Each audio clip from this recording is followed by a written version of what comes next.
오늘은 제가 이제 지난 하계 대성회 목회자 대성회 때 제가 시간이 없어가지고 50분밖에 강의 시간이 안 돼가지고 다 마치질 못했는데, 특히 이제 이번 시간에는 그때 하지 못한 부분을 이제 집중적으로 이제 말씀을 드릴 것 같습니다. 그래서 3강은 그렇게 하고, 이제 4강 같은 경우는 오후에는 바로 이제 이 12문 52구역 다 마치고 난 다음에 그 뒤에 이제 또 느헤미야가 어떤 일을 했는지 그것을 연속적으로 이렇게 보므로 해서 이 느헤미야가 정말 어떠한 사람인가, 정말 이 구속 역사에서 참 느헤미야 같은 그런 비전이 있는 그런 것이 느헤미야만이 아니라 그 시대에는 느헤미야가 있었기 때문에 예수님의 오시는 길을 준비한 것 같이 이제 우리 시대에는 우리도 마찬가지로 신령한 느헤미야가 돼서 예수님이 재림하시는 그 길을 준비하는 그런 놀라운 역사가 있기를 먼저 주님의 이름으로 축원을 드리겠습니다. 자, 먼저 지난주에 했던 거 간단하게 이제 보면은, 혹시 또 잊어버리신 분이 있을까 간단하게만 소개시켜 드리면은, 하여튼 이 느헤미야가 예루살렘 소식을 듣고 간절히 기도를 했죠. 기도를 하면서 앞으로 어떻게 해야 될지를 하나님으로부터 지혜를 얻어가지고서 그것을 깨달음을 얻게 되는 거죠. 그리고 여기서 아닥다사스다 왕의 지원을 받은 거, 이게 또 신의 한 수라고 얘기할 수가 있는 거죠. 여기 이방 민족들이, 이스라엘 백성들이 성전을 지을 때 뭐라고 그럽니까? 내가 유다 왕으로 더불어 모반하려 하여 성을 건축한다 하니 네 그 말과 같이 왕이 되려 하는도다. 이게 음모를 쓸 수가 있는 거예요. 근데 이 느헤미야는 어떻게 한 겁니까? 미리 페르시아 왕의 허락을 받은 거예요. 페르시아 왕이 이런 말을 들어도 흔들림이 없게끔 미리 다 털을 닦아놓은 거죠. 이 느헤미야의 이 주도면밀한 계획을 볼 때 정말 우리가 이 마지막 시대를 사는 저희들이 이러한 느헤미야의 이런 치밀한 계획, 이런 것들은 우리가 좀 배워야 되지 않겠나. 하여튼 느헤미야의 이런 것을 통해서 또 거기에 더불어 백성들의 적극적인 참여까지 해서 성이 완성이 되었을 때 유대라는 공동체가 잘 유지가 돼서 예수님이 오실 때까지 쭉 유지가 되어 있는 바람에 예수님께서 이 땅에서 하실 사역들을 다 마무리를 지을 수가 있게 된 것이죠. 그런 면으로 볼 때 이 느헤미야가 이 구속사에서 한 그 일은 정말 이 말세에 사는 우리에게 좋은 교훈, 또 좋은 롤모델, 우리가 보고 나가야 될 그러한 역할을 하는 분이 바로 이 느헤미야가 아닌가 생각이 됩니다. 특히 우리가 11권 하권을 배울 때는 다 또 여러분들 또 이 구속사에서 크게 기여하는 분들이 많이 있지만은, 특히 느헤미야의 비전, 느헤미야의 인내, 느헤미야의 철저한 계획, 또 느헤미야의 철저한 사후 정리, 이런 것들을 우리가 잘 배워서 우리가 목회하는 데 큰 도움이 되었으면 좋겠습니다. 자, 그리고 이제 성문의 역할은 제가 또 더 말씀을 안 드려도 이 성문은 뭡니까? 고대인들의 중요한 생활 공간이었죠. 그러니까 우리 시대하고는 다른 거예요. 그냥 성문은 그냥 출입하는 곳이다 이렇게 생각하시면 안 되고, 성문은 뭡니까? 고대 사람들이 공동체로서 뭔가 일이 이루어질 때 전부 다 모여서 하는 곳이 바로 이곳인 거죠. 그죠? 그래서 에스라가 율법을 강의할 때도 어디서 했습니까? 바로 수문 앞 광장에서 한 거죠. 그죠? 그래서 예루살렘에서 가장 넓은 공터가 있는 곳이 바로 수문 앞 광장이 아니겠습니까? 그런 것처럼 이 성문의 역할은 단순히 우리가 갖고 있는 그냥 문의 개념만 갖고 와서는 안 되고, 고대 사회에서 이 성문이 어떤 역할을 했는지 그런 생각들을 좀 갖고 계시면은 조금 더 이 12문을 배울 때 도움이 될 것 같습니다. 그리고 또 제가 말씀드렸던 가나안의 기후와 지형, 그러니까 이곳은 우리가 성경을 읽는데, 구약 신약 읽는데 항상 밑에 깔려 있는 게 바로 이 가나안의 기후와 지형이죠. 요게 잘 익숙해지시게 되면은 성경에서는 그것을 구체적으로 표현을 하지 않더라도 이게 어떠한 상황에서 이런 식의 일이 벌어지는구나, 이게 무엇을 의미하는구나 하는 그 행간에 숨어 있는 그 의미들을 찾아낼 수가 있는 거죠. 그죠? 그렇게 되면 우리가 성경을 읽을 때 그냥 문자로만 읽는 게 아니라 그 문자가 내포하는 그 숨은 것까지도 우리가 읽어낼 수가 있는 거죠. 이제 그렇게 해야 사실은 우리가 정확한 하나님의 말씀을 이해할 수가 있는 거죠. 우리가 그 성경 하나님께서 무슨 말씀을 하실 때 거기에 우리가 공감을 할 수가 있지 않습니까?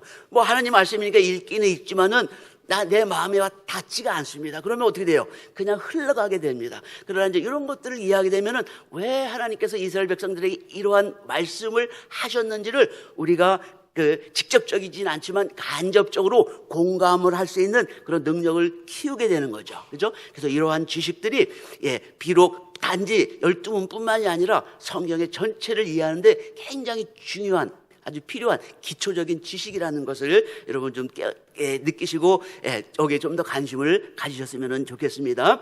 그래서 그렇게 이런 것들을 바탕으로 해서 나온 것이 바로 여기에 나오는 이 도표거든요. 이게 이제 뭐냐면은 이 가나안 땅은 좁습니다. 이스라엘 땅은 굉장히 좁아요. 우리 한국식으로 하면 경상도밖에는 안 되는 지역이지만은, 그러나 이 7개로 나눈 여기서도 볼 수 있지만은 각각의 이 기후나 지형이나 전부 다 다른 모습을 갖고 있는 거죠. 이게 왜 그렇습니까? 아까 제가 말씀드렸던 기후와 지형 때문에 이러한 일들이 벌어지는 거죠. 그래서 성경의 사건이 언제 어디서 벌어졌냐를 알게 되면은, 이제 우리가 지형과 기후를 알게 되면 거기서 이러한 상황에서 이러한 일이 벌어졌겠구나. 그러니까 성경이 기록되지 않은 것도 우리가 유출해서 그것을 좀 더 디테일하게 우리가 그 내용들에 우리가 깊이 들어갈 수가 있게 되는 것이죠. 자, 그리고 그 다음에 예루살렘의 위치. 예루살렘이 그냥 단순히 그냥 한 도시 중에 하나다 이렇게 보시면 안 되는 거죠. 예루살렘이 갖고 있는 고유한 장점과 단점이 있는 거죠. 아마 단점이 더 많았더라면은 예루살렘이 이렇게 큰 도시가 되지 못했겠죠. 그죠? 단점도 있지만은 단점보다는 장점이 너무나 많고, 또 그 장점이 너무나 훌륭했기 때문에 특히 가나안 지역에서 예루살렘이 예루살렘으로서의 그 위치를 차지하는 것을 우리가 알 수가 있는 거죠. 단점은 북쪽 지역이 취약하다는 거. 그다음에 장점은 뭡니까? 물입니다, 물. 그죠? 이스라엘에서 생활할 때 가장 핵심적인 요소가 뭡니까? 우리 인간은 먹어야 살고 마셔야 살고 입어야 사는 거 다 필요하죠. 그러나 이스라엘에서 사는 삶에서 그 중에서도 가장 이스라엘 백성들의 마음을 사로잡는 거, 왜? 부족하기 때문에. 그 요소가 뭐냐면 바로 물이라는 거죠. 그래서 이 물만큼 이스라엘 백성들의 구체적인 삶에 영향을 끼치는 것은 없다는 거죠. 그렇게 해서 우리가 성경을 읽어볼 때 창세기부터 계시록까지 물 이야기가 나오지 않는 것이 없습니다. 그죠? 그래서 제 얘기를 한번 들으시면서 성경을 이렇게 읽어보시면은, 왜 이렇게 물이 중요하구나. 그죠? 실제로 가나안에 사는 이스라엘 백성들의 삶 속에서 물이 끼치는 그런 중요한 역할을 우리가 알 수가 있는 거죠. 그리고 정치적인, 경제적인 중심지였다는 것도 마찬가지로 중요한 역할을 하는 거죠. 자, 그래서 이제 그 본론으로 들어가서 지난 때 못했던 걸 이제 말씀을 드려보면은, 그죠? 성문이 12개가 있는데 그 12개 분류법에 대해서 제가 간단하게 말씀을 드렸습니다. 그죠? 여기서 이제 빨간 글자로 되어 있는 거는 보수를 하지 않은 문이에요. 왜? 보수가 필요 없기 때문에. 왜 그렇습니까? 바로 이 오른쪽에는 뭐가 있습니까? 기드론 계곡이 있는 거예요. 깊은 계곡이 있습니다. 적들이 글로 침입해 들어올 이유가 전혀 없는 거죠. 그러다 보니까 여기는 뭐 부서지거나 이런 게 없는 거예요. 그대로 보존이 됐습니다. 그러나 이 북쪽은 어떻습니까? 가장 취약한 곳이 북쪽이라고 그랬죠. 여기는 우리가 쭉 지난 주에도 배우셨지만은 너무나 많이 부서진 거. 왜? 가장 치열한, 그죠? 중심 부대들이 충돌하는 곳이 바로 여기였기 때문에 많이 부서진 거죠. 그와 더불어 또 남쪽에도 많이 성문과 성벽이 부서졌죠. 그 이유는 마지막 왕 시드기야가 그 성 안에서 식량난이 일어나는 거죠. 기근이 일어났습니다. 먹을 게 없습니다. 더 이상 버틸 수가 없는 거예요. 그래서 왕을 중심으로 그 병사들을 통해서 성문 벽을 뚫고선 탈출을 하려다 보니까, 또 반대로 또 그 바벨론 군사들도 또 거길 또 집중적으로 또 막았을 거 아니겠습니까? 그죠? 그러니까 엄청난 전투가 벌어진 거예요. 그러니까 많이 그 성문과 성벽들이 허물어질 수밖에 없었던 거죠. 그죠? 이렇게 해서 보수가 필요 없는 문, 또 많이 보수가 필요한 곳. 그 다음에 또 여기 느헤미야 3장에 나오지 않는 2개의 성문이 또 있는 거죠. 그게 바로 에브라임 문과 모퉁이 문이죠. 비록 그 느헤미야 3장에는 나오지 않지만은 느헤미야의 다른 장에는 요 에브라임 문과 모퉁이 문이 나옵니다. 여기 느헤미야 3장에 나오지 않은 이유는 우리가 정확히는 알 수는 없지만은 아마도 이 에브라임 문과 모퉁이 문은 크게 부셔지지가 않았기 때문이 아닌가 그렇게 생각이 됩니다. 왜 그러냐면 특별히 이 지역은 이 성벽을 굉장히 넓게 만들었습니다. 넓게 만든 이유가 뭐겠습니까? 넓게 만들려면은 인력과 많은 비용이 들겠죠. 근데 그렇게 하는 이유는 뭡니까? 중요하기 때문에. 왜?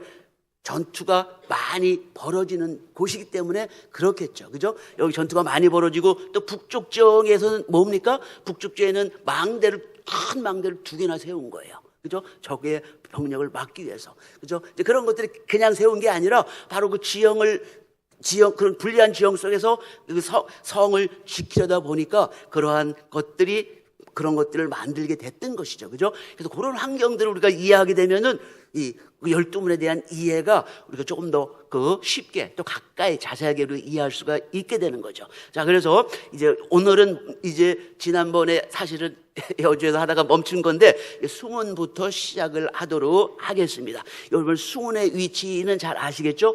예, 바로 기온샘을 출입하는 그 문이 바로 이 수문입니다. 그래서 이 기온이라는 뜻은 뭐냐면은 넘쳐 흐르다는 거예요. 잔이 넘쳐 흐르다, 풍요를 상징하는 거죠. 그죠? 우리가 자연 환경을 이미 배웠기 때문에 이스라엘에서는 늘 물이 부족한 거죠. 그죠? 특히 여름에는 물이 없어서 겨울에 내리는 빗물을 모아가지고 여름철에 마시는 겁니다. 그 물이 고인 물, 여러분 드시라면 드시겠어요? 먹을 수가 없는 거예요, 그 물을. 그렇죠? 이스라엘에서는 어떻게 합니까? 생명을 유지하려면은 그 지저분한 물도 먹을 수밖에 없는 그러한 상황인 거예요. 근데 그러한 상황 속에서 유일하게 이렇게 그 생수가 철철철 넘쳐 흐르는 게 어딥니까? 바로 이 기온샘인 거예요. 그러니까 기온샘의 의미가 여태까지 우리가 알아왔던 그런 기온샘하고 좀 다르게 이스라엘 백성들에게는 이 기온샘이 너무너무 중요한 거죠. 정말 이 생수가 멈추지 않고 콸콸 1년 내내 흐르는 곳이 바로 이 기온샘인 거예요. 예, 그래서 예루살렘이 처음 존재할 수 있게 된 그것도 바로 이 기온샘 때문에 그렇고, 또 예루살렘이 큰 도시로 성장할 수 있었던 것도 바로 이 기온샘이 있었기 때문인 거죠. 그러니까 기온샘이 여기 있다 보니까 그 샘 앞에는 어떻게 했습니까? 많은 사람들이 매일 물을 길러오는 거예요. 많이. 그러면 어떻게 하겠습니까? 그 좁은 터 위에서 그걸 가능하겠습니까? 안 되겠죠. 당연히 그 수문 앞 광장은 뭡니까? 넓은 광장이 자연스럽게 형성이 될 수밖에 없는 거죠. 그러니까 이런 넓은 광장이 있다 보니까 에스라도 어떻게 합니까? 율법을 가르칠 때 수문 앞 광장에서 가르치게 되는 거죠. 예, 우리 기록으로 12문 광장 중에 어디가 제일 큰지는 우리가 알 수는 없지만은, 그러나 제가 보기에는 이 수문 앞 광장에서 에스라가 말씀을 가르쳤다는 것은 아마도 여기가 제일 넓은 곳이 아니었는가. 또 두 번째로는 뭐예요? 또 물을 또 사람들이 모여있다 보면 또 목이 마를 거 아니에요. 바로 옆에 있으니까 샘물을 마실 수 있고 하니까 그러한 이유 때문에 이 수문 앞 광장에서 자주 모여서 거기서 행사들을 하지 않았나는 생각이 듭니다. 예, 이것이 이제 기온샘입니다. 기온샘, 지하에서 흘러나오는 건데, 예, 이제 물론 이 물은 그 빗물들이 내려가지고 그것이 지하로 들어가 석회암지대입니다. 여러분 석회암지대 가보면은 그 종이동 뭐 이런 게 형성이 돼가지고 그 물들이 많이 고여있지 않습니까? 그죠? 그런 물들이 고여가지고 1년 내내 이렇게 흐르는 것이 바로 이 기온샘물이죠. 지금은 이제 많이 오염이 돼서 지금은 마실 수가 없지만은, 그러나 이 기온샘은 이스라엘 역사 내내 굉장히 중요한 역할을 했던 거죠. 그래서 기온샘의 역사를 간단하게 살펴보면은요, 먼저 누굽니까? 이 기온샘을 다윗이 점령하기 전까지는 누가 여기를 썼냐 하면은 여부수족이 썼었죠. 그러니까 여부수족이 예루살렘 성을 차지하고 그 물을 통해서 그 전쟁이 나도 포위가 돼도 식수 걱정 없이, 예, 식량은 갖다 안에다 비축을 해놓으면은 뭐 몇 달이고 몇 년이고 버틸 수 있었던 거죠. 그러니까 여부수족을 이스라엘 백성들이 가나안 땅을 점령한 그 이후 단 한 번도 이 예루살렘을 점령해 본 적이 없습니다. 그러나 다윗은 이 예루살렘의 그 전략적인 가치를 잘 알았기 때문에, 예, 통일 왕국의 왕이 되자마자 제일 먼저 한 것이 바로 예루살렘을 점령을 한 것이었죠. 그래서 여기 보면은 이 여부수족이 이 여부수족도 마찬가지 이 샘의 중요성을 알았죠. 그래서 여부수족이 이 샘을 어떻게 이용을 했냐면은 평상시에는 여기에 땅에다 이렇게 굴을 파고 이 평평한 굴을 통해서 이렇게 와서 물을 퍼간 겁니다. 그러나 전쟁이 일어나면 어떻게 합니까? 여기 평평한 이 굴은 여기를 돌로다가 막아버리는 거예요. 적들이 들어오지 못하게. 그리고 어떻게 합니까? 여기 수직 터널을 만들어가지고 여기로 물을 퍼서 이렇게 쓴 겁니다. 이 터널을 수직으로 파놓으면은 적들이 올라올 수가 없겠죠. 올라오더라도 위에서 보고 있으면 돌만 하나 던져도 되겠습니까? 안 되는 거죠. 그죠? 이렇게 해서 그 기온샘을 지켰던 거죠. 이때 이 다윗이 예루살렘을 점령할 때 어디로 갑니까? 이것저것 모든 방법을 써도 안 되는 거예요. 워낙 그 험한 성이다 보니까 점령을 할 수가 없었죠. 그러다가 최후의 방법이 뭐였습니까? 바로 이 통로를 이용을 해서 점령을 한 거죠. 그래서 몰래 여기를 들어가가지고 성문을 열고, 그래서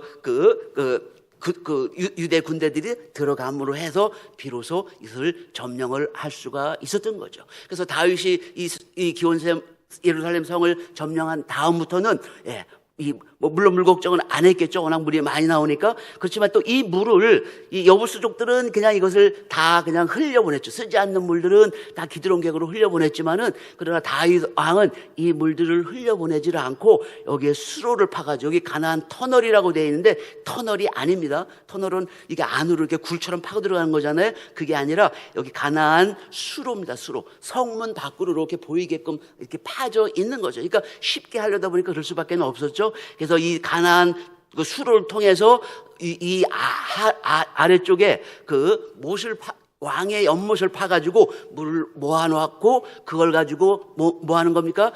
왕의 정원에서 그걸 갖고 귀한 약초나 채소들을 갖고 왔던 거죠. 그러다가 히스기야 왕 때, 히스기야가 BC 722년 그 아수르에게 북이스라엘이 망하는 것을 보고 깜짝 놀랐죠. 놀라서 어떻게 했습니까? 그때는 아버지와 같이 같이 공동 통치를 했기 때문에 아들로서 어찌 할 수가 없었죠. 그러나 이 히스기야가 왕이 되자마자 시작한 것이 뭡니까? 바로 종교 개혁을 했고, 또 한 것이 뭐냐면은 바로 히스기야 터널을 만든 거예요. 왜? 국방력을 강화하고 또 그 신앙들을 다시 재점검해서 온전히 하나님께 의지하는 그러한 그 이스라엘 나라로 만들었던 거죠. 그 이후로 이 남유다는 어떻게 됐습니까? 성경에 보면은 그 이후로 형통하였더라 이렇게 나옵니다. 이 히스기야 때는 그 형통하였더라 하는 단어가, 형통이라는 단어가 3번이나 나오는 거예요. 그런 경우가 이스라엘 다른 왕에는 없습니다. 한 번 나오는 것이 고작이지만은 히스기야는 3번이나 나오는 거예요. 그래서 히스기야 터널을 뚫어가지고 이 기온 샘물을 가지고 어디까지 갑니까? 실로암까지 가는 거예요. 그래서 실로암 안에서, 이 성 안이죠. 여기서 마음 놓고 아무 때나 이 물을 마실 수 있게 만든 거예요. 그 이후로 쭉 언제까지 되니까 예수님 오실 때까지도 이 실로암 연못이 계속 사용이 되던 거죠. 이 실로암에 얽힌 이야기들은 많이 있는데, 이 실로암은 절대 이 기온샘과 나눠서는 생각할 수가 없는 거죠. 자, 이게 이제 히스기야 터널인데, 이 기온샘은 성벽 밖에 있었죠. 그죠? 그래서 이 전쟁이 나면은 이 샘을 쓸 수가 없기 때문에 히스기야가 그 당시 그 고대에 뭐 무슨 특별한 기술이 있었겠습니까? 그냥 소리로만 듣고선 이 굴을 뚫은 건데, 그러다 보니까 이 굴이 어떻게 됩니까? S자 모양으로, 한 팀은 밑에서 뚫고 들어오고 한 팀은 위에서 뚫고 내려오고, 그래서 벽이 울리니까 그 소리만 듣고 한 거예요. 그래서 내려가는 팀은 이쪽으로 이렇게 갔다가, 여기 올라오는 팀은 이쪽으로 이렇게 갔다가, 이제 가운데쯤 가니까 소리가 점점 가까워져 가지고 가운데서 만나는 것을 볼 수가 있는 거죠. 그래서 여기 보면은 실제로 실로암과 기온샘 간의 직선거리는 300m밖에 안 됩니다. 그러나 이 당시에는 뭐 측량 기술이나 뭐 이런 것이 없다 보니까 이게 큰 S자 모양으로 이렇게 뚫린 거예요. 그러나 이 당시만 해도 이것이 개통이 됐다는 그 자체가 상당히 놀라운 거죠. 그죠? 우리가 현대에 있는 그런 모든 기술들을 다 빼놓고 원시 시대처럼 가가지고 이렇게 한 거를 생각해 볼 때 정확하게는 533m죠. 이거 파는 동안에 그냥 잠잠했을까요? 내부에 이거 파봐야 되지도 않는 거다, 뭐하다. 그냥 시끄럽고 여러 가지 했을 거예요. 그러나 누굽니까? 히스기야 왕이, 그죠? 굳건한 믿음으로 이것을 끝까지 이렇게 밀고 나갔을 때 비로소 이것이 완성이 됐고, 이 이후로는 뭐예요? 더 이상 아수르 군대 침입 이런 거 걱정할 필요가 없었던 거죠. 그러니까 모든 그 국가의 모든 일들이 다 형통을 거듭할 수밖에 없었던 거죠.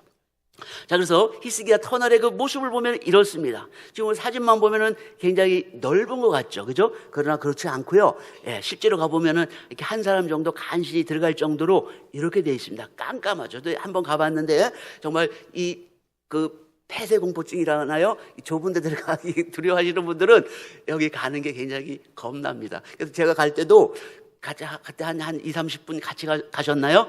근데 3분의 1도 여기를 통과를 못 하셨어요. 한 10m, 어떤 분은 한 5m만 들어가니까 나 못 들어가겠다고 쫓아나온 분도 있고, 한 2, 30m 들어가다 대부분 다 도로 나오시더라고요. 사실 겁나는 거죠. 한 533m를 이렇게 깜깜한데, 그러니까 자기가 후레쉬를 갖고 가야 되는 거예요. 이거 가려 보니까 견디지를 못하고 다 나오시더라고요. 예.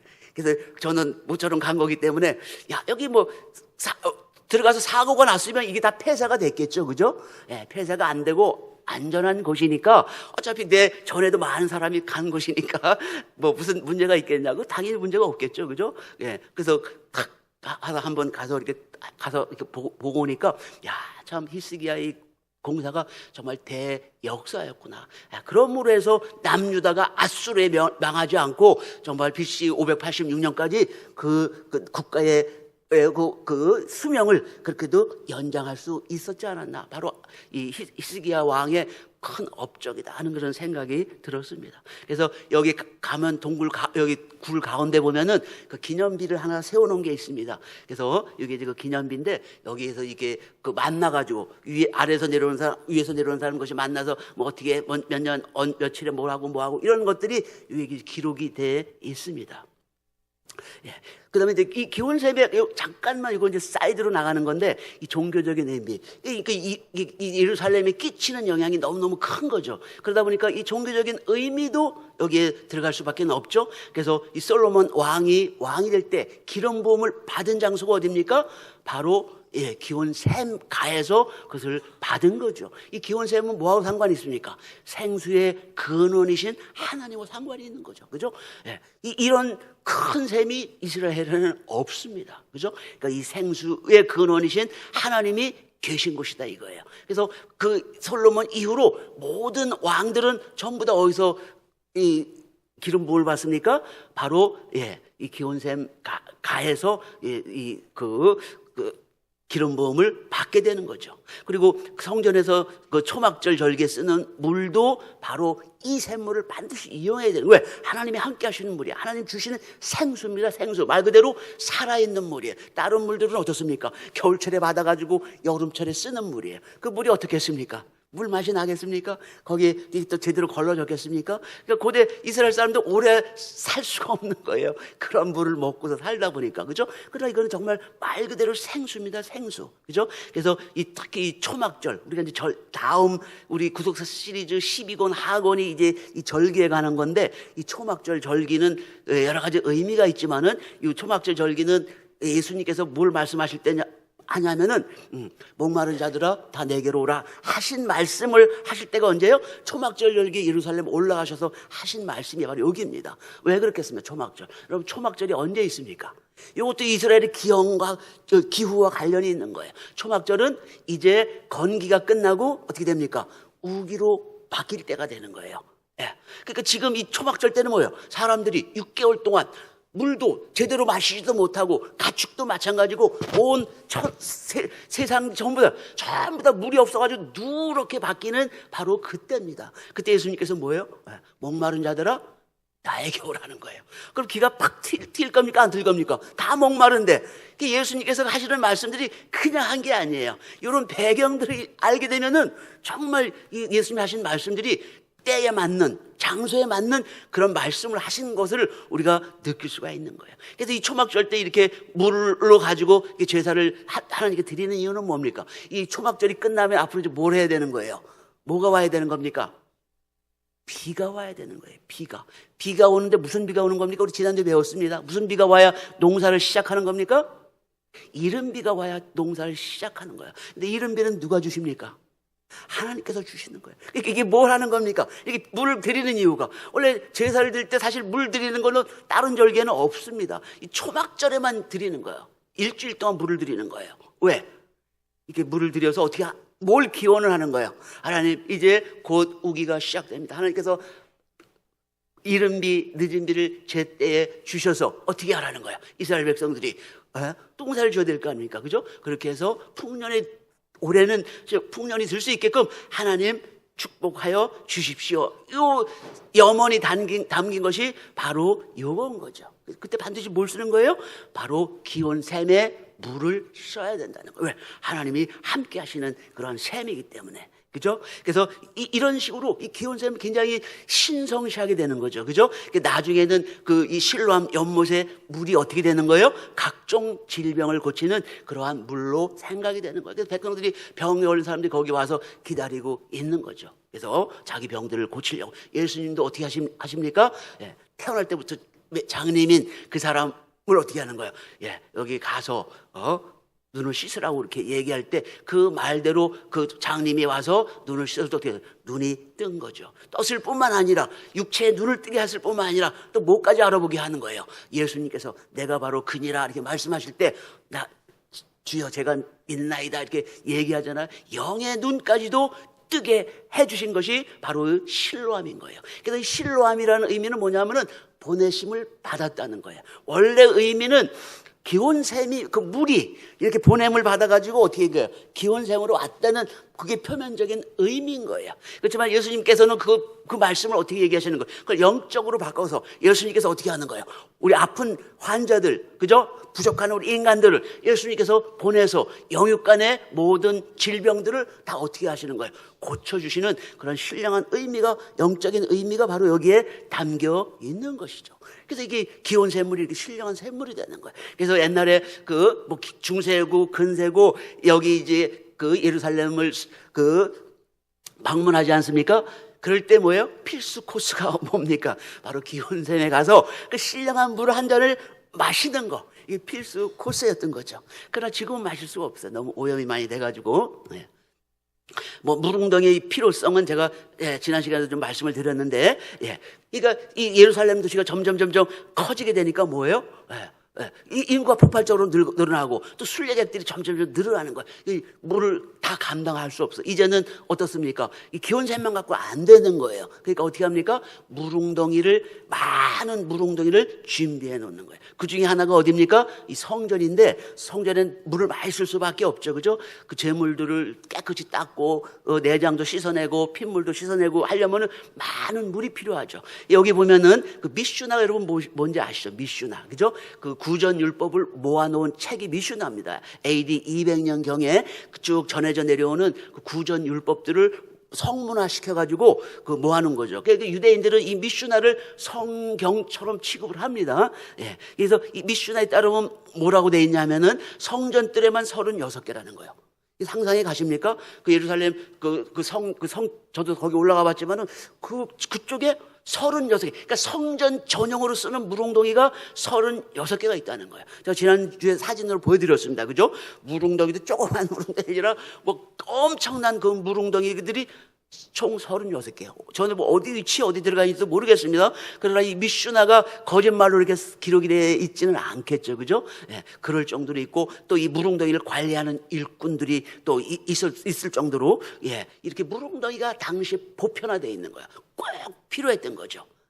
이렇게 해서, 이 물웅덩이의 그 역할들이 굉장히 중요한 것을 알 수가 있고요. 그래서 요세푸스에 따르면 어떻게 됩니까? 예루살렘이 적에게 포위당했을 때 물이 부족해서 항복한 적이 없다. 물이 부족해서. 왜? 물웅덩이가 이렇게 많았기 때문에 제사는 전시에 남은 제사 지내기 어렵겠죠. 그죠? 그래서 그 물을 백성들이 먹고 하는 데 쓸 수가 있게 된 거죠. 그러니까 물이 부족해서 항복한 적은 없다는 거예요. 뭐가 부족해서? 식량이 떨어져서 한 적은 있죠. 아까 시드기야 왕 같이 성전 안에 먹을 게 없다 보니까 그런 일이. 그러니까 물은 떨어지지 않았다는 거예요. 그만큼 물웅덩이가 많이 있었고, 그만큼 물웅덩이 많이 준비했기 때문에 물 걱정이 없었다는 것을 우리가 알 수가 있는 것이죠. 자, 그래서 이 수문 같은 경우는 아까 제가 말씀드렸던 것처럼 바로 기드론 계곡이 있었기 때문에 적들이 그를 공격해오지 않은 거예요. 그러니까 뭐 고칠 것이 이렇게 많지가 않죠. 그래서 이 지역은 두 개밖에 구역으로 나누지 않았습니다. 그러니까 수리할 것이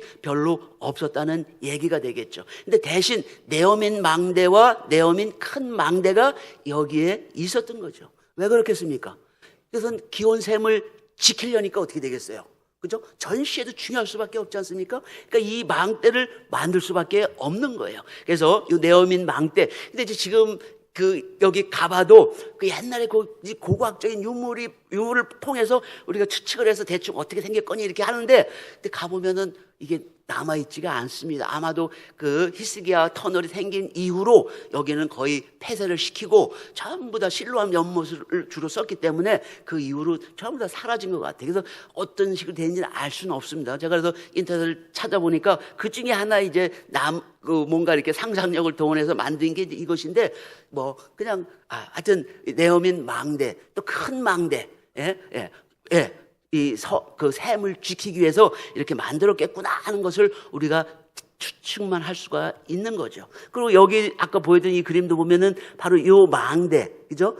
이런 식으로 샘을 지키는 거예요. 전시에도 지킬 수 있게 이 망대를 만들어 놓은 거죠. 아마 이런 것의 변형이 아닐까 하는 그런 생각이 드는 것입니다. 자, 그래서 이 구속사적인 교훈은 히스기야 왕이 기온샘을 이용해서 그 터널을 만들어서 이렇게 할 때 뭡니까? 이제 아수르가 공격을 해도 더 이상 굴복할 필요 없고, 공격을 해도 이제 당당하게 맞설 수가 있게 된 거죠. 백성들도 어떻게 됩니까? 그전에는 공포 속에서 살아야 되는데 이제는 뭐예요? 전부 다 이제는 그 확신, 자신감을 가지고선 이제 불안해하지 않고 그렇게 살 수가 있게 된 거죠. 그러니까 어떻게 됩니까? 이제 모든 것이 다 형통하게 되는 거예요. 형통. 그죠? 굉장히 중요한 의미가 포함이 되어 있는 거죠. 또 그것뿐만이 아니라 하여튼 이스라엘에서는 물이 굉장히 중요한 거죠. 그래서 예수님께서도 뭐예요? 생수의 말씀. 요한복음 4장 14절이 바로 아까 제가 말씀드렸던 그거죠. 그죠? 목마른 자들아 다 내게로 오라. 그러니까 내가 주는 물은 어떻다는 거예요? 영원히 목마르지 않는다는 거예요. 그래서 그 속에서 영생하도록 솟아나는 샘물이 되리라. 그러니까 우리 한국 사람들은 예수님의 이 말씀을 할 때 그렇게 실감이 오지 않는 거예요. 영원히 목마르지 않는 물을 주겠다. 그렇게 실감. 우리는 한강, 무슨 강, 다 강이 많으니까 물 때문에 고민하고 그런 게 없지 않습니까? 그죠? 근데 여기 이스라엘은 그게 아닌 거예요. 물을 영원히 해결해 주신다 이러면은 기가 솔깃하는 거예요. 예수님께서 요한복음 4장인가요? 거기에 그 사마리아 여인을 만날 때도 마찬가지죠. 그 여인이 뭡니까? 제발 그 마르지 않는 그 물을 줘서 다시는 물길러 여기까지 오지 않도록 해 주십시오. 물 깃는 것이 이 여인의 가장 고통스러운 것 중에 하나예요. 자기가 사는 수가성부터 그 야곱의 샘까지 그 거리가 짧지가 않습니다. 매일 물동이는 크겠습니까? 여자가 해봐야 얼마나 큰 물동이를 이고 다니겠어요. 그걸 한두 번 해서 하루 먹을 물이 해결이 되겠습니까? 시간만 나면 물 길러 오는 거예요. 이게 이 사람들의 그 사업 생활 방식인 거죠. 이때 예수님께서 하시는 이 말씀, 이 얘기를 들으면은 이 당시 유대인들은 이 말씀을 들을 때 관심을 안 기울 수가 없죠. 예수님한테. 저 사람이 우리의 물을 해결해 준대요. 야, 영원한 생명수 물이래. 탁 예수님이 사람들의 관심을 한눈에 탁 잡아채는 게 바로 이 말씀인 거죠. 그죠? 이런 배경들을 알면은 이 성경들을 우리가 좀 더 실감나게 읽을 수가 있는 거예요. 그죠? 실감나게 읽으면 어떻게 여러분 교회 가셔가지고 또 실감나게 어떻게 하실 수 있어요? 설교를 하실 수가 있는 거예요. 설교를 왜 합니까? 우리 성도님들의 마음을 이렇게 감동시키려고. 예수님이 이렇게 하시는 말씀이 그냥 하시는 말씀이 아니라 그 당시 이스라엘 백성들이 우리는 잘 그 피부로 느끼지 못하지만 그 당시 이스라엘 사람들이 예수님의 이 설교 말씀을 들을 때 어떻습니까? 마음이 그냥 우리가 상상할 수 없을 정도로 그냥 탁 낚아채는 거예요. 예수님이 그 정도 설교 능력도 없으시겠어요? 그렇지 않은 거예요. 마음을 콕콕 집어가면서 탁탁 말씀하는 거예요. 단지 그 환경, 그 배경을 우리가 모르니까 그냥 우리는 읽을 때 밋밋하게 하나님 말씀이니까 우리가 이거 부정할 수는 없지만 그런 모양이다. 이렇게밖에 안 되는 거예요. 그죠? 여러분들이 앞으로 성경을 공부하실 때, 여태까지 이 성경은 많이 읽으셨을 거예요. 여기 계신 분들이, 그죠? 이제 성경을 읽을 때 단지 문자만 갖고는 안 되고 그 뒤에 깔려있는 자연 환경이나 문화나 이런 것을 알 때, 이스라엘 문화를 제대로 이해할 때, 아, 여기서 왜 하나님께서, 예수님께서 이런 말씀을 하셨는지를 우리가 피부로 깨닫게 되면은 정확한 그 하나님의 메시지를 우리가 얻을 수가 있는 거죠. 그런 메시지를 얻고선 전하게 되면은 그 전하는 메시지가 어떻습니까? 힘이 있는 거죠. 힘이. 그죠? 예, 그래서 여러분들이 이 행간에 담겨 있는 그 의미까지도 다 찾아내셔가지고, 그죠? 예, 그런 말씀을 가지고 아주 아주 힘 있는 그런 복음을 전하는 그런 귀한 역사가 있기를 주님의 이름으로 축원을 드리겠습니다. 예, 예.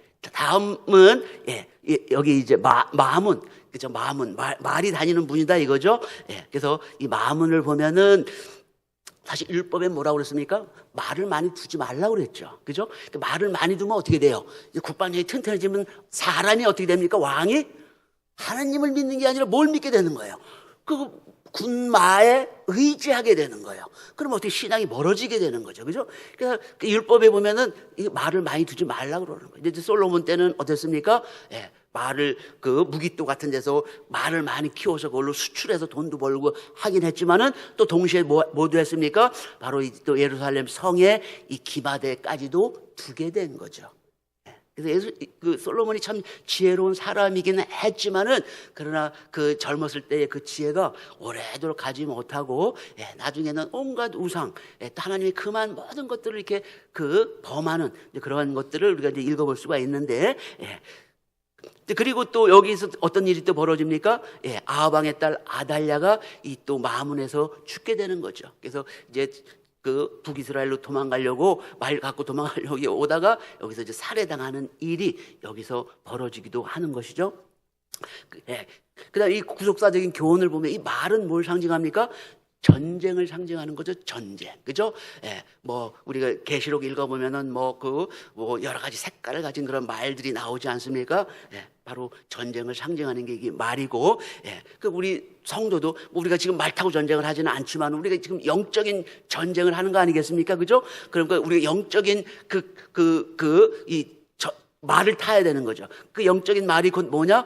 여기 에베소 6장 12절에 보면은 전신갑주로 우리가 무장을 해야 된다는 거죠. 그래서 전신갑주는 여기 총 6가지가 나와 있는데, 구원의 투구, 말씀의 방패, 성령의 검, 의, 진리, 평안, 이 6개가 우리가 마귀하고 대적하는데 우리에게 꼭 있어야 될 우리의 무기라는 거예요. 그죠? 그래서 이 영적인 이 무기들을 우리가 다 갖춰서 이 마지막 말세 때 그 마귀를 물리치는 그런 전신 갑주를 우리가 준비를 해야 되겠죠. 자, 그 다음에 이제 이 동문입니다. 동문. 이 동문도 굉장히 중요한데, 이 동문에 보면은 여기 그 느헤미야 3장 29절에 보면은 문지기가 있습니다. 문지기. 여태까지 12문 중에서 문지기가 있는 데는 없습니다. 여기에만 문지기가 있는 거예요. 근데 이제 문지기가 있다는 건 뭡니까?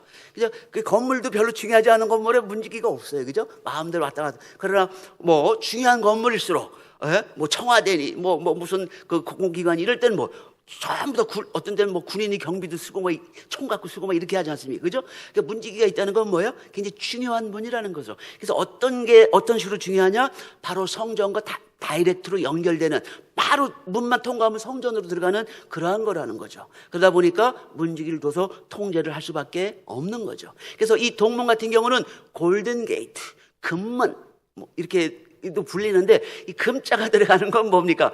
그만큼 중요한 것을 얘기를 하는 거죠. 그죠? 그래서 이 금문이라고도 불리는 이 문은 예수님께서도, 그죠? 종려주일에 들어가신 문이 바로 이 동문, 금문이라는 거죠. 그리고 이게 단순히 이제 그 사건보다도 더 중요한 것은 이것이 앞으로 이제 그 미래에 일어날 일하고 일과 관련이 있는 문이기 때문에 이게 더 사실은 중요한 거죠. 근데 여기서 한 가지 중요한 힌트는 뭐냐면은, 이 성전 문에서 이거 밖을 쭉 내다보면 뭐가 보이냐면은 감람산이 보였다는 거예요. 이건 제가 조금 이따 말씀드릴 제3성전하고 좀 관련이 있습니다. 그래서 이걸 그림으로 볼 때 어떻게 되냐면은, 이 성전 문에서 동쪽으로 쭉 바라보면은, 여기가 여인의 뜰이죠. 그래서 여기 밖에 나오면은 여기 이제 성전 뜰이고, 여기가 이게 이제 동문이죠, 동문. 그러니까 문이 일직선으로 쭉 연결이 돼서 성전 안에서 보면 뭐가 보이는 겁니까? 이 동문을 통해서 감람산이 바로 보이는 거예요. 이거 굉장히 중요한 힌트인 거죠. 그죠? 이게 이제 제3성전을 푸는 하나의 열쇠 중에 하나가 될 수도 있는 건데, 이 동문을 가지고 이제 구속사적인 교훈을 여기서 찾아본다 그러면은, 먼저는 하나님은 뭡니까?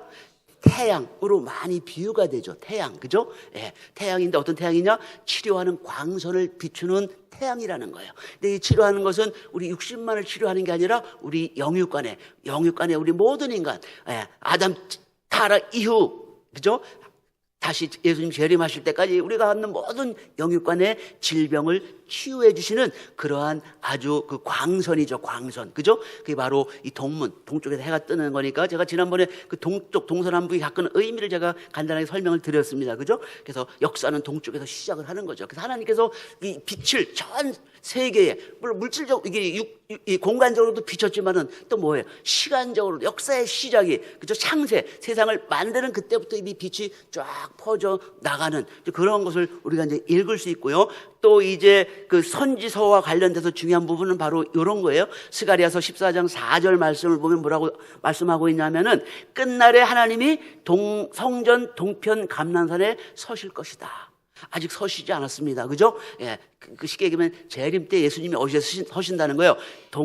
성전 동편 감람산에 서신다는 거죠. 예, 그래서 에스겔서 43장 4절에 보면 조금 더 자세하게 나와 있죠. 그래서 하나님의 영광이 동문을 통하여 성전 안으로 들어갈 것이다. 예, 그 586년 이스라엘이 망할 땐 뭡니까? 하나님의 영광이 동문을 통해서 감람산으로 나가셨던 거죠. 근데 그것이 다시 어떻게 된다는 거? 하나님의 영광이 다시 동문을 통해서 들어오신다는 거죠. 그러니까 이게 뭐를 의미하는 겁니까? 예, 바로 동문이 바로 메시아가 들어오는 길이라는 거예요. 그래서 이제 유대인들은 지금도 예수님을 믿지를 않죠. 그러니까 이 사람들은 누굴 기다리고 있는 거예요? 아직도 구약에서 예언하고 있는 메시아를 기다리고 있는 겁니다. 메시아가 어디를 통해서 들어온다는 거예요? 동문을 통해서 들어온다는 거예요. 그러니까 이 유대인들에게는 뭐예요? 지금까지도 이 동문이 굉장히 중요한 역할을 하고 있는 거죠.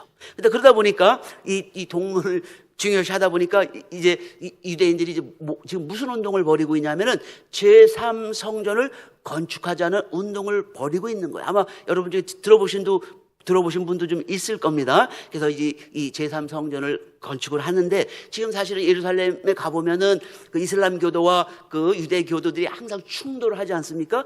바로 이것 때문에 그런 거죠. 그래서 그 유대인들이 특히 정치가나 뭐 국회의원이나 이런 사람들이 이제 이 성전에 올라오게 되면은 뭡니까? 그 이슬람 교도들은 어떻게 해요? 좋지 않은 눈으로 쳐다보는 거예요. 저 사람들이 왜 올라오냐 이거죠. 거기에 있는 그 황금돔, 그것을 어떻게 하고 없애버리고 거기다 뭘 짓겠다는 거예요. 제3성전을 짓지 않겠나. 항상 그런 눈으로 쳐다보는 거예요. 그러니까 정치가들이 올라오는 것 그 자체를 그 이슬람 교도들은 허용을 안 하는 거죠. 그러니까 거의 대부분의 그 사이에 유대인과 이슬람 교도의 싸움은 어디서 일어납니까?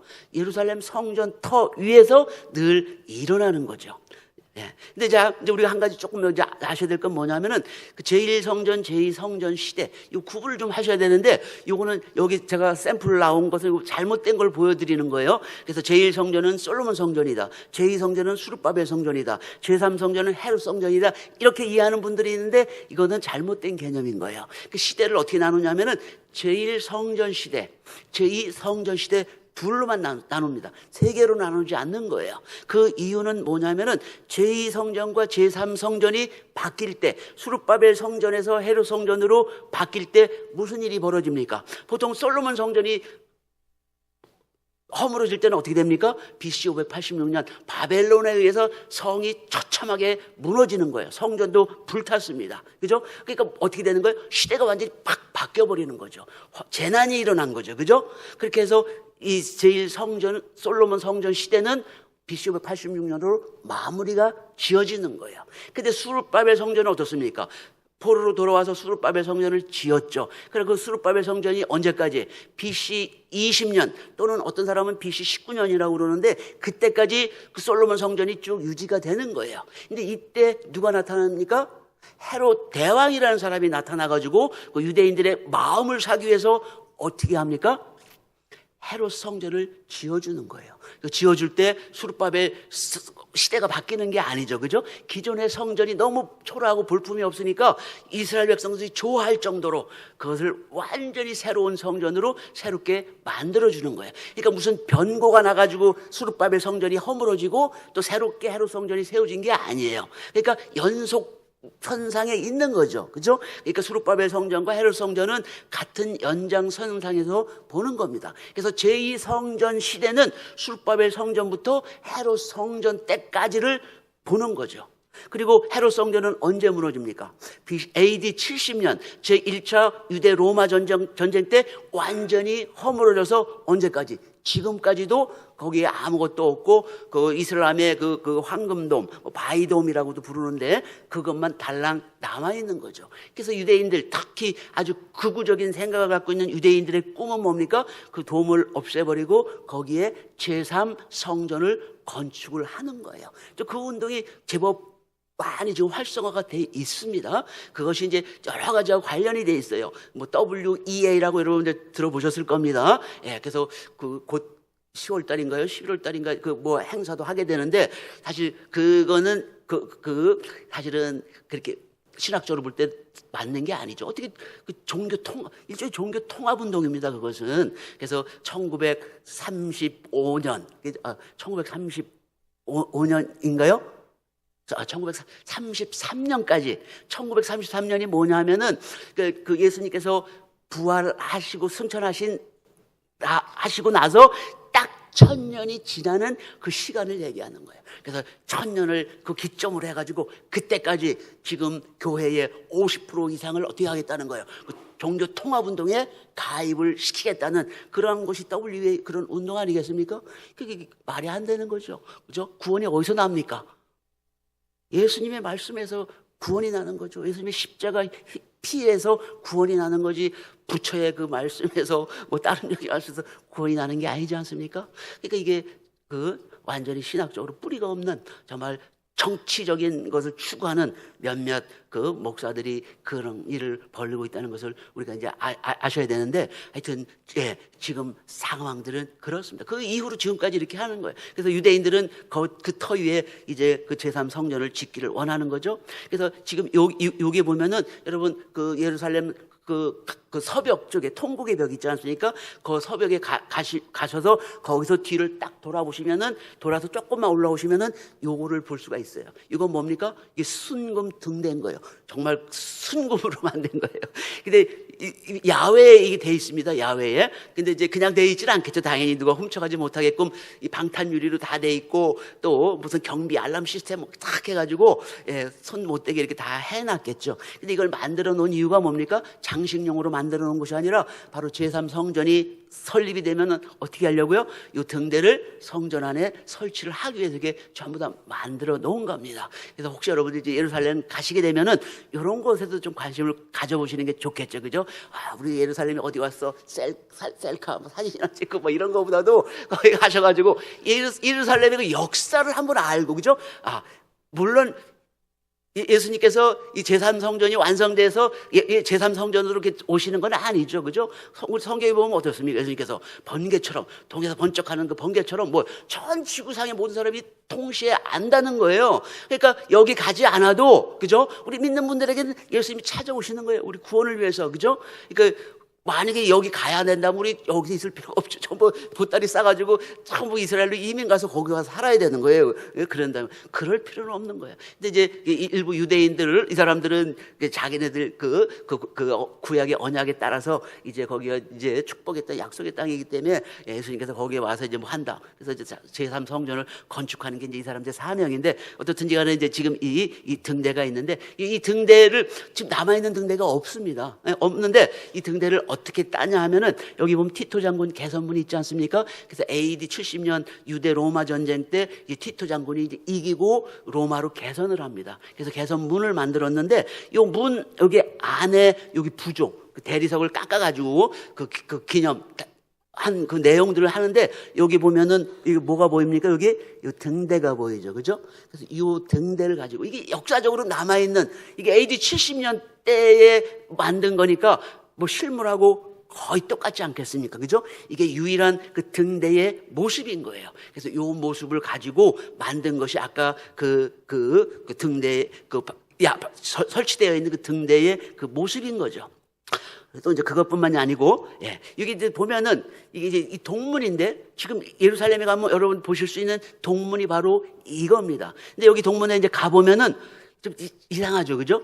어떻습니까? 그 동문이면 문이 열려 있어야 되잖아요, 그죠? 근데 지금 어떻게 되어 있는 거? 문을 다 폐쇄를 시켜놨죠, 그죠? 벽돌로 다 막아놨습니다. 못 가게 막아놨습니다. 그리고 2번은 뭡니까? 2번은, 예, 여기 사진이 좀 작아서 잘 안 보이지만은 이게 2번의 내용이에요. 뭐예요?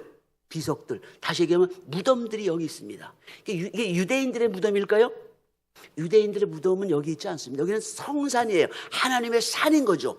거룩해야 되는 거죠. 그죠? 우리가 제사법도 좀 배우셨지만은 어떻습니까? 제사장이고 그 성전에는 뭐예요? 시체가 가까이 있으면 안 되는 거예요. 그건 또 다른 말로 하면 뭐라고 얘기할 수 있습니까? 무덤이 가까이 있으면 안 되는 거예요. 이 성산에는 무덤이 있으면 안 되는 거예요. 그래서 실제로 유대인들의 무덤은 여기에 있지 않고 전부 다 어디 있습니까? 감람산 쪽에 무덤들이 있는 거예요. 여기 있으면 안 되는 거죠. 근데 이게 만든 사람들이 있습니다. 이게 누가 만들었을까요?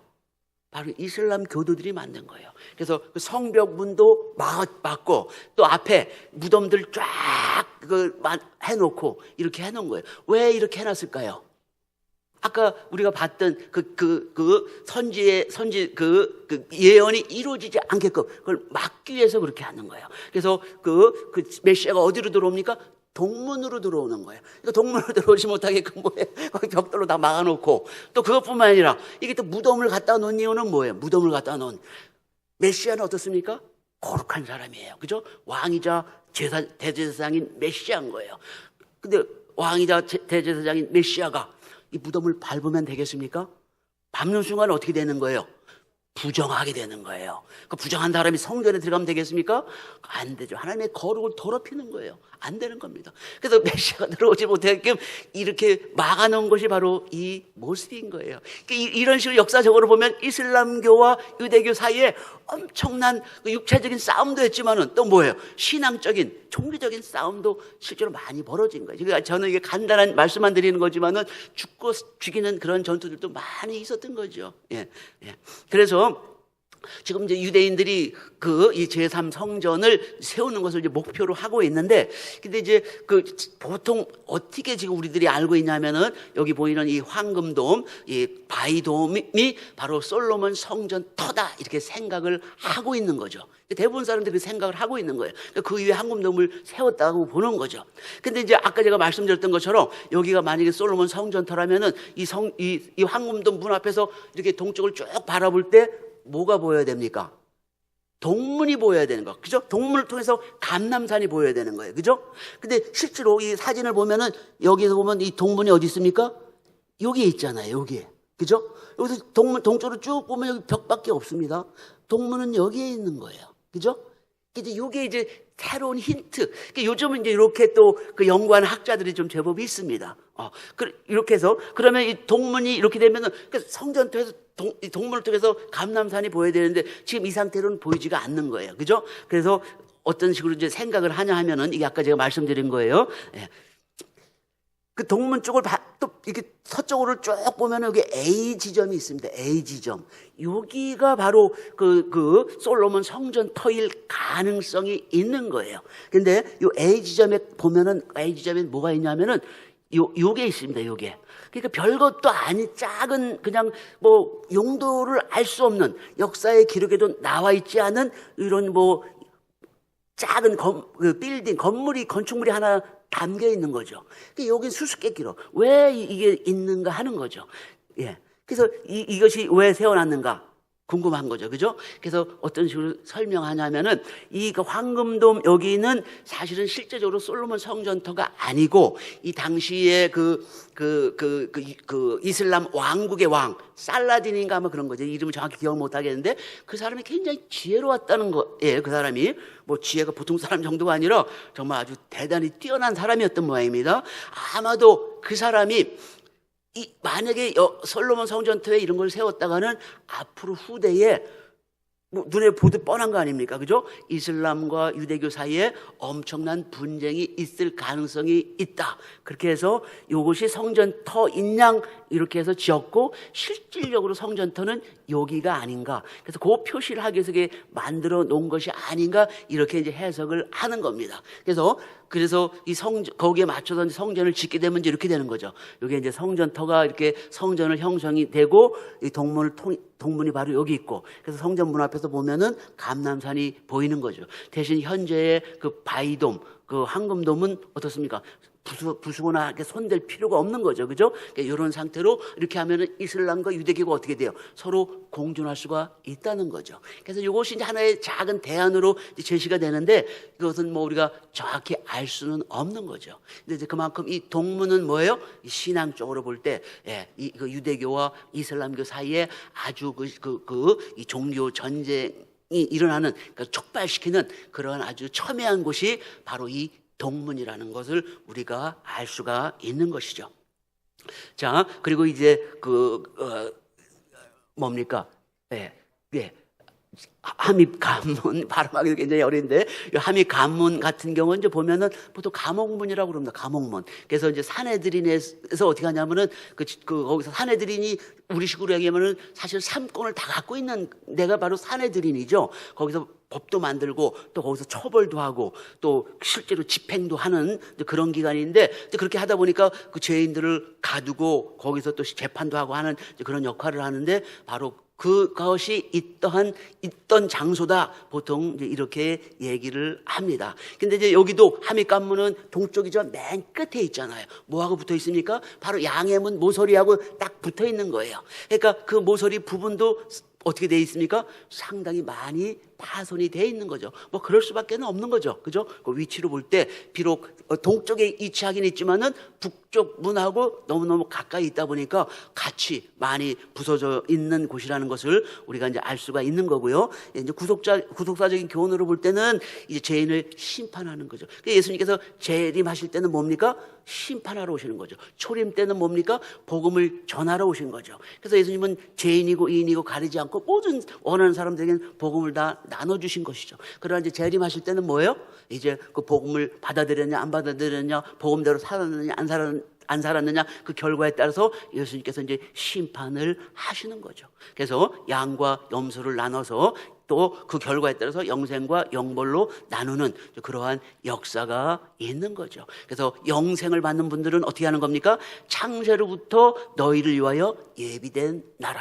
사실 이걸 누구를 위해서 예비된 겁니까? 사실은 아담을 위해서 사실 예비가 된 거죠. 그죠? 하나님과 함께 사는 영원한 생명의 세계를 만들었는데, 아담의 타락으로 인해서 지금까지 이게 지연이 된 것이죠. 그래서 이기는 자에게는 바로 창세로부터 예비된 나라를 주시겠다는 거예요. 그죠? 우리가 여기 다 동참을 해야 되겠죠? 그래서 우리뿐만 아니라 우리가 목회자로서, 그죠? 많은, 그죠? 길 잃은 양들을 모아서 그분들도 같이 이 나라를 상속받을 수 있게끔 해야 하는 것이 바로 우리 교역자들의 사명이겠죠. 자, 그리고 이제 여기에 느헤미야 3장에 없는 그 성문이 두 개가 있죠. 그죠? 에브라임 문과 모퉁이 문인데, 이 에브라임 문은 어떻습니까? 에브라임 문은, 이 성경에 보면 제가 나와 있다고 아까 말씀을 드렸는데, 여기 바로 느헤미야 8장, 3장에는 없지만 8장에 나와 있거든요. 그죠? 그래서 수문 광장과 혹은 에브라임 문 광장에서 초막을 짓대, 이렇게 돼 있지 않습니까?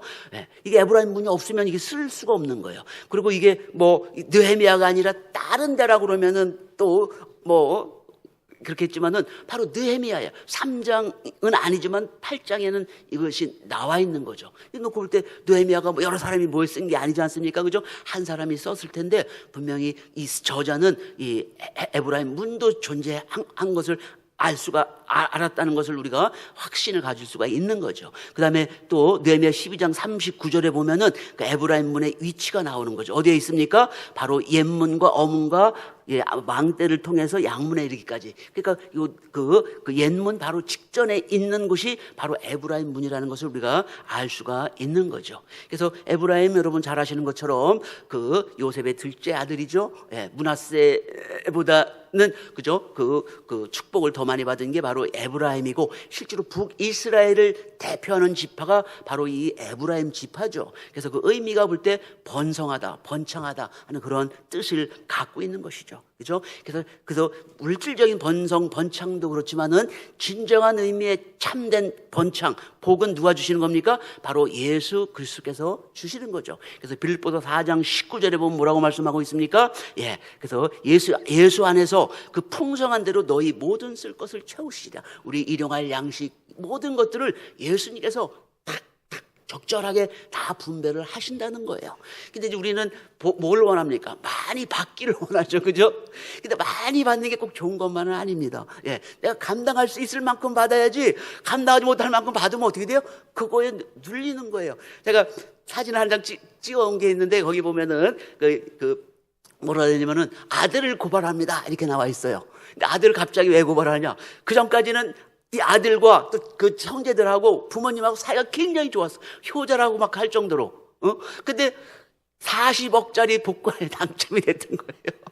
그 이후로 가정이 쑥대밭이 됐습니다. 서로 고소를 한 거예요, 서로. 그런 일이 벌어지는 거죠. 내가 감당할 만큼의 복을 받는 것이 진짜 복 중에 복인 거예요. 그렇지 않겠습니까? 그죠? 예. 그렇게 그 복이 오래 지속이 돼서 그 복을 통해서 그 복을 즐길 수가 있는 거죠. 복은 큰 복을 받는데 즐기지를 못하면 그 무슨 소용이 있겠습니까? 그죠? 예. 그래서 예수님께서 주시는 그 복이 참된 진정한 복이라는 거예요. 그죠? 그리고 아까 말씀드렸던 것처럼 히스기야 왕도 뭐예요? 하나님 뜻에 맞춰 종교개혁하고 하나님 말씀대로 살고자 하고 또 히스기야 터널을 뚫고 모든 것이 형통하게 되는 거예요. 형통의 형통. 그러니까 제일 중요한 건 뭡니까? 바로 말씀에 순종하는 삶을 살 때, 예, 일용할 양식, 때에 맞는 그런 먹고 입고 마실 그런 모든 것들을 다 하나님께서 채워주시는 거죠. 그러니까 근심 걱정 없는 것이 복 중에 복인 거예요. 그죠? 물질에 크고 작은 게 중요한 게 아니라 근심 걱정이 없는 그러한 복이 정말 복 중에 복이라는 것이고, 그러니까 그런 복들 다 받아 누리는 여러분 되시기를 축원합니다. 예. 자, 이제 거의 다 끝났습니다. 지금 50분인데, 예. 이제 이 모퉁이 돌 제가 잠깐만 여주 때 잠깐만 얘기했는데, 이제 이 모퉁이 돌이 굉장히 중요합니다. 모퉁이 돌이 여기 이제 보면은 이 모퉁이 문까지 여기 보면은 졌다가 부셨다가 졌다가, 저기 점령할 때는 부셨다가 또 그 점령을 회복할 때는 다시 졌다가, 이게 왔다 갔다 한다는 건 뭘 얘기하는 겁니까?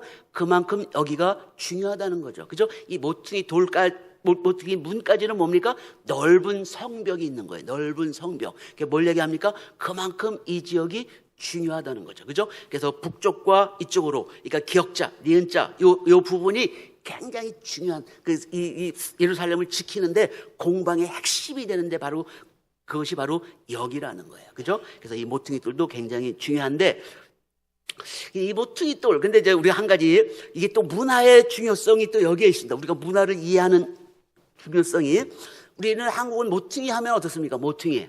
굉장히 부정적인 개념이 들어가 있습니다. 그죠? 예. 벌 세울 때도 너 모퉁이에 가 있어. 이렇게. 그러니까 눈에 안 띄게 이렇게 밀어버리는 게 바로 이 모퉁이인 거예요. 근데 우리가, 여러분들, 성경에 모퉁이 돌이라는 게 심심치 않게 나오지 않습니까? 그래서 그 모퉁이, 예수님이 모퉁이 돌이다 이렇게 할 때, 그걸 어떤 의미로 이해하셨나요, 이게? 응?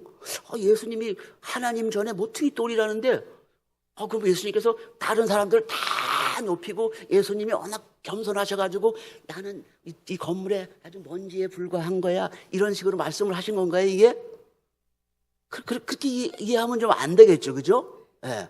모퉁이 돌이라는 것은 바로 하나님 전에 가장 중요한 것을, 그러니까 의미상으로 볼 때는 그런 거예요. 가장 중요한 것을 의미해야 되는 거예요. 근데 우리 한국에서의 이 모퉁이 개념은 부정적인 이미지가 들어가 있는 거예요. 그럼 이게 충돌이 되는 거예요. 인식에 충돌이 생기는 거예요.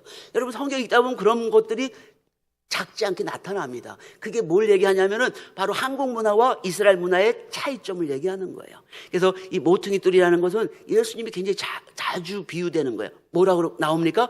건축자들이 버린 돌이 하나님 전에 모퉁이 돌이 되었다는 거예요. 하나님, 이거 중요한 걸 얘기하는 거죠. 그죠? 건축자들이 버린 돌. 보잘것 없으면 건축자들이 당연히 버리겠지. 그걸 왜 취하겠습니까? 그죠? 원래는 건축자들이 그 돌을 취해가지고 그 하나님 전을 지을 때 그걸 기초로 해서 큰 사하게 져야 되는데, 건축자들이 볼 때는 뭐예요? 이 모퉁이 돌 가치가 없는 거야. 치워버려. 그래서 사라져버려. 그게 누구라는 거예요? 예수님이라는 거예요. 근데 영적으로 볼 때 하나님의 성전을 짓는 영적으로 볼 때는 뭐예요? 최고 중에 최고라는 거예요. 그러니까 모퉁이들이 최고를 의미하는 거죠. 근데 그렇게 되는 이유가 뭐냐 하면은 바로 이 모퉁이 돌의 그 의미를 우리가 올바로 알고 있어야 되는 거예요. 그래서 이 모퉁이 돌의 개념이 어디서 나오냐면요, 시편에 나오는 겁니다. 시편에. 그래서 건축자가 버린 돌이 진 모퉁이의 머릿돌이 되었나니 이는 여호와께서 행하신 것이요 우리 눈에 기이한 바로다. 우리 인간의 눈에 예수님을 볼 때 도대체 메시아 같이 보이지 않아요. 예수님 역사를 시간이 좀 많이, 예수님의 역사를 보면은 예수님은 뭐예요? 가장 가난한 요셉의 집안. 요셉보다 더 가난한 집안 찾기가 어려울 정도로 그런 가난한 집안이에요. 또 예수님도 또 흠모할 만한 그런 모습이 없는 거예요. 겉으로 볼 때도. 그래서 예수님도 요한복음 보면 뭐라고 말씀합니까?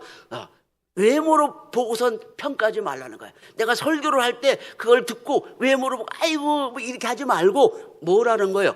공의의 눈으로 보고 내 말이 옳은가 그런가 평가하라고 예수도 그렇게까지 말씀하실 정도인 거예요. 외모도 그렇고 진짜 고개를 돌릴 정도로예요. 얼마나 예수님이 추남이신지. 제가 하는 얘기가 아니에요. 이사야서 53장을 한번 읽어보세요. 사람들이 피한다는 거예요. 야, 어떻게 저렇게 생겼냐 이렇게 할 정도로.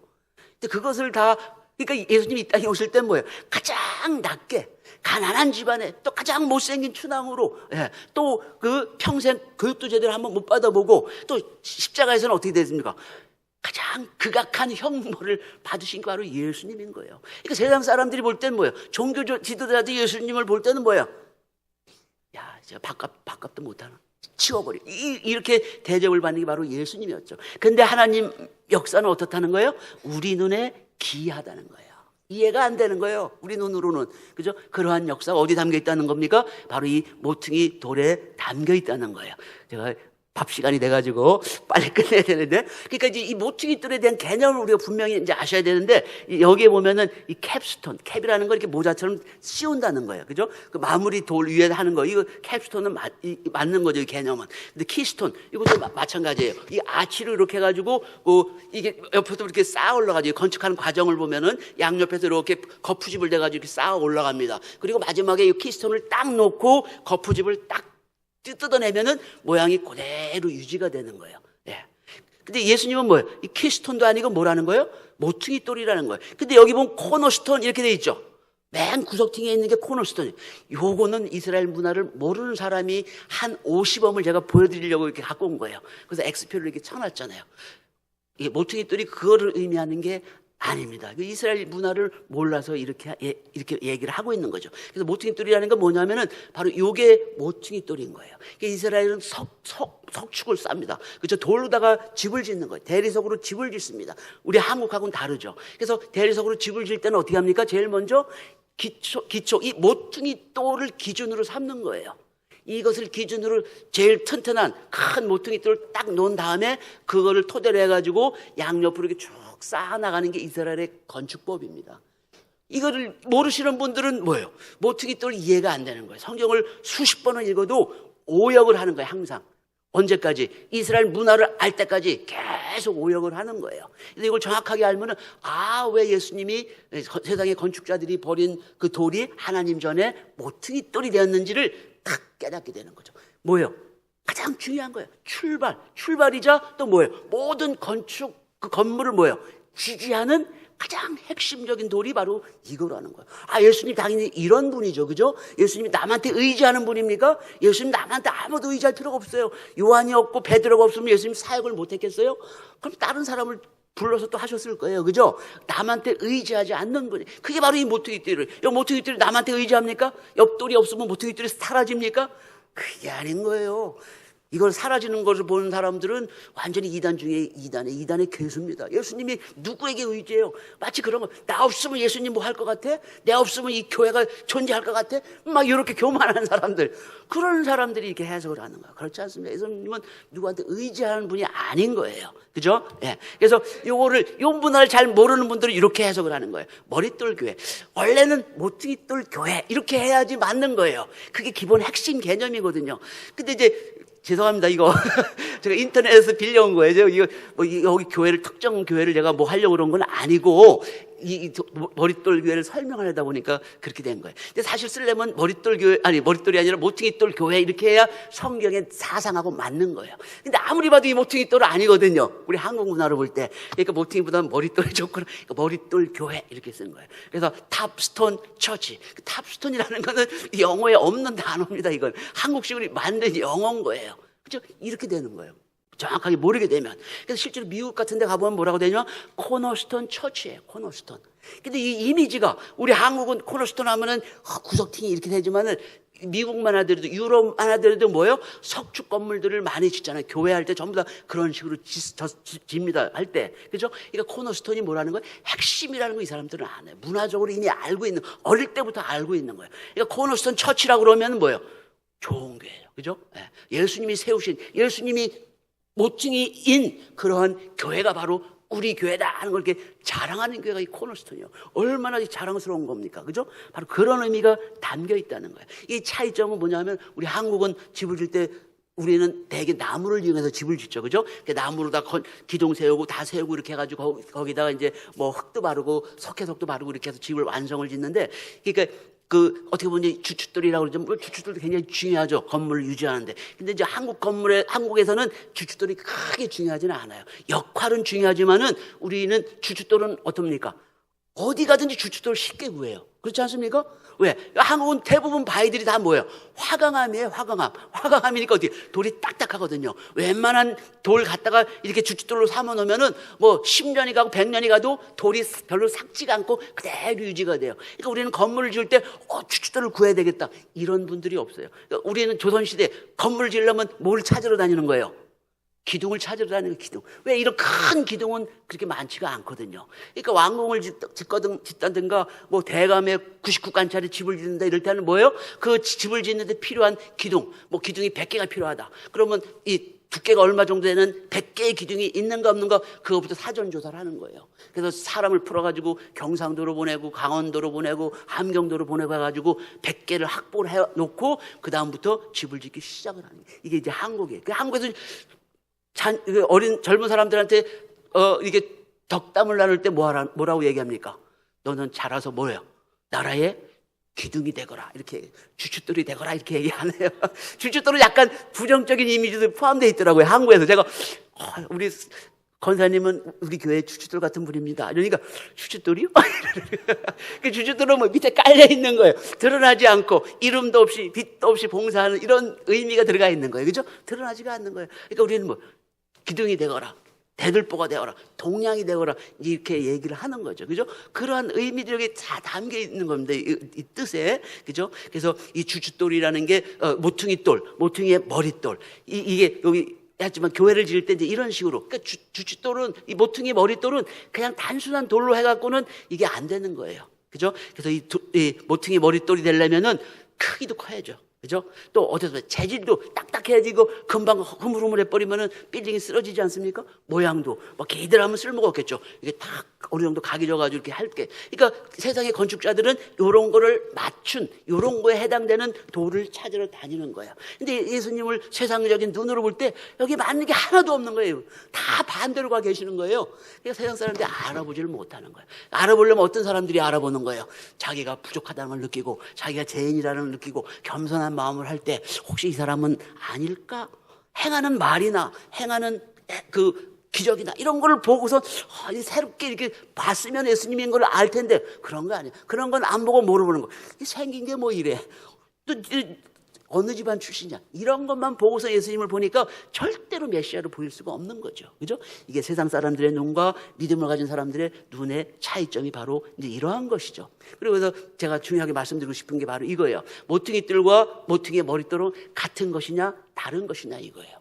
여기 마태복음과 에베소 보면 마태복음은 모퉁이 머릿돌, 예수님이 모퉁이 머릿돌이라고 얘기했고 에베소에는 뭐예요? 모퉁이 똘이라고 얘기한 거예요. 예수님이 모퉁이 머릿돌이기도 하고 예수님이 모퉁이 똘이라고 할 수 있는 거예요. 그럼 이거 어떻게 되냐 이거예요. 이거 갖고서 많이 헷갈리는 거예요. 그러니까 어떤 사람들이 뭐냐면은 바로 요게 아까 얘기했던 키스톤, 이게 모퉁이의 머릿돌이라고 그러는 거예요. 이게 말이 아닌 거죠. 이게 다 이게 모퉁이 똘들입니까? 이게 모퉁이 똘이 아니에요. 다 건물에 이 아치가 부서지면 건물이 다 부서지는 거예요. 모퉁이 똘이 될 수가 없는 거예요, 이게. 그죠? 그렇지만 여기는 다 중요한 거예요. 돌 하나하나 없으면 이 자체가 유지가 안 됩니다. 12제자가 없으면 예수님이 스스로 계실 수가 없는 거예요. 그 말이 안 되는 거예요. 그죠? 이 개념이 모퉁이의 머릿돌에는 아예 없습니다. 이걸 착각하시면 안 되는 거예요. 이게 바로 그 핵심인 거예요. 그죠? 1번, 2번, 3번은 전부 다 뭐예요? 모퉁이 돌입니다. 모퉁이 돌이에요. 언어상으로 볼 땐 전부 다 모퉁이 돌인 거죠. 그거 모퉁이의 머릿돌은 그 중에서도 뭐가 모퉁이의 머릿돌입니까? 1번이 바로 모퉁이의 머릿돌인 거예요. 1번이. 근데 이제 우리 통상적으로 얘기할 때, 2번, 3번 갖고 얘기하는 사람은 없습니다. 성경에 시편에 나오는 것처럼 예수님께서 모퉁이 머릿돌이 되셨느냐 할 때 거기 구체적으로 나와 있지만은 그냥 모퉁이 돌 하면은 다 1번을 상징하는 거예요. 건축가들을 제외하고는 2번, 3번을 얘기할 필요가 없어요. 우리가 그거 얘기할 필요가 뭐가 있습니까? 이런 구석이 뭐가 있다 이런 걸 필요가 없어요. 제일 중요한 것만 우리가 알고 있는 거예요. 그죠? 그러니까 모퉁이 돌이나 모퉁이의 머릿돌은 뭐라는 거예요? 같은 거라는 거예요. 모퉁이의 머릿돌 하면 말이 길어지잖아요. 그걸 어떻게 하는 거예요? 짧게 얘기하면 모퉁이 돌이 되는 거예요. 모퉁이 돌이나 모퉁이의 머릿돌은 같은 거라는 거를 절대 잊으시면 안 되는 거예요. 그걸 모르니까 자꾸 이상하게 해석을 하는 거예요. 예수님이 남한테 의지하는 분이 아니에요. 1번이에요. 1번 항상. 그죠? 모퉁이 돌이든 모퉁이 머릿돌이든 항상 1번이신 예수님이라는 거예요. 그걸 우리가 분명히 아셔야 되겠죠. 그죠? 그리고 이제 모퉁이 돌 2, 3번을 대해서 얘기하는 예가 바로 여기에 있습니다. 제가 하나만 예를 들을게요. 시편 144편 12절에 보면은 우리 아들들은 어리다가 장성한 나무 같으며, 그죠? 장성한 나무. 아까 제가 말했던 큰 나무. 이스라엘도 큰 나무는 좋아하죠. 왜? 성전을 지을 때면 큰 나무들이 필요하잖아요. 그죠? 아들들은 큰 나무 같고, 딸들은 어떻다는 거예요? 궁전의 식양대로 아름답게 다듬은 모퉁이 돌들. 여기 성경은 모퉁이 돌 이렇게 되어 있는데 복수형이에요. 모퉁이 돌들과 같다는 거예요. 그러니까 2번, 3번을 얘기하는 거예요. 그러니까 공주들은 어떻게 해요? 이쁘게 가꾸잖아요. 그죠? 하여튼 치장을 많이 하겠죠.